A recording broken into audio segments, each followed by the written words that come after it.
नमस्कार दोस्तों, नील युग चैनल में आप सब लोगों का हार्दिक स्वागत है। दोस्तों, आज इसी वीडियो में हम देखने वाले हैं सीबीएसई क्लास 11 भूगोल और जो टैक्स है जिसका नाम है भौतिक भूगोल के मूल सिद्धांत, और उसमें जो पार्ट नंबर 2 है जिसका नाम है पृथ्वी की उत्पत्ति एवं विकास। और उस पार्ट 2 में आज हम इसी वीडियो में महत्वपूर्ण प्रश्नोत्तर यानी कि दीर्घ उत्तर यानी कि 5 अंक वाले जो प्रश्न हैं उस 5 अंक वाले प्रश्न की हम इसी वीडियो में चर्चा करने वाले हैं, तो हमारे इस वीडियो को जरूर देखना। देखिए, शुरुआत करते हैं। प्रश्न नंबर 1 क्या है, देखिए सवाल नंबर 1 है, देखते रहिए। पृथ्वी पर वायुमंडल का विकास कैसे हुआ? पृथ्वी पर वायुमंडल के विकास की 3 आवश्यकताएं हैं। आवश्यकता क्या है बताइए। तो देखिए, नंबर 1, पहली अवस्था में सौर पवन के कारण हाइड्रोजन व हीलियम पृथ्वी से दूर हो गई। दूसरा, दूसरी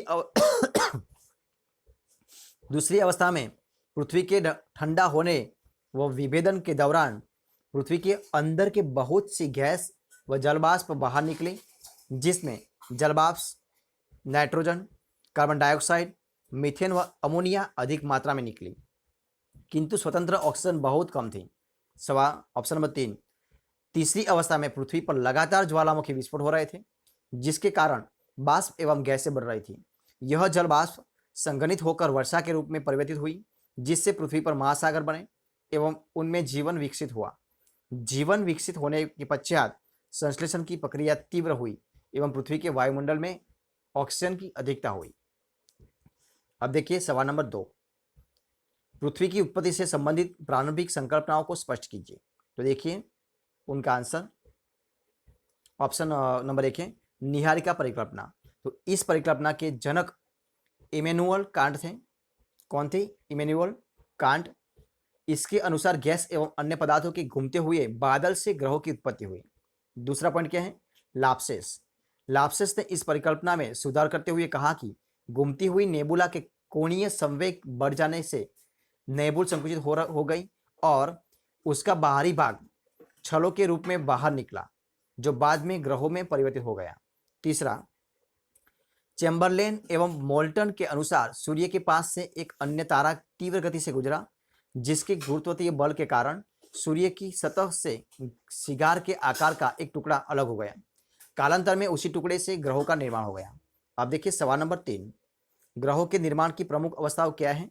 तो उत्तर है वैज्ञानिकों द्वारा ग्रहों के निर्माण की उत्तर देखिए नंबर 3 है। नंबर 1 है ग्रहों का निर्माण तारों से हुआ है। गुरुत्वाकर्षण बल के परिणाम स्वरूप आरंभ में करंट का निर्माण हुआ, जिसके चारों ओर गैस और धूल कणों की चक्कर लगाती हुई एक तस्करी विकसित हो गई।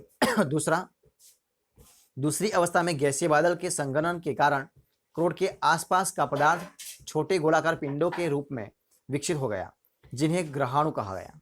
तीसरा पॉइंट है बाद में बढ़ते गुरुत्वाकर्षण के कारण ये ग्रहाणु आपस में जुड़कर बड़े पिंडों का रूप धारण कर गए। यह ग्रह निर्माण की तीसरी और अंतिम अवस्था मानी जाती है।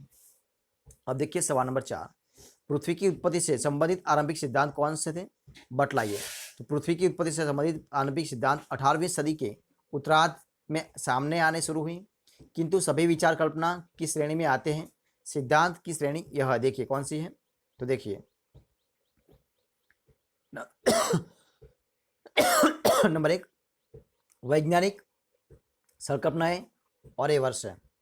तो देखिए कौन कौन है। नंबर 1 इमैनुअल कांट, लाप्लास की निहारिका परिकल्पना 1796 में ईस्वी सन में। दूसरा है चैम्बरलेन और मोल्टन, तो ग्रहाणु परिकल्पना 1900 ईस्वी सन में।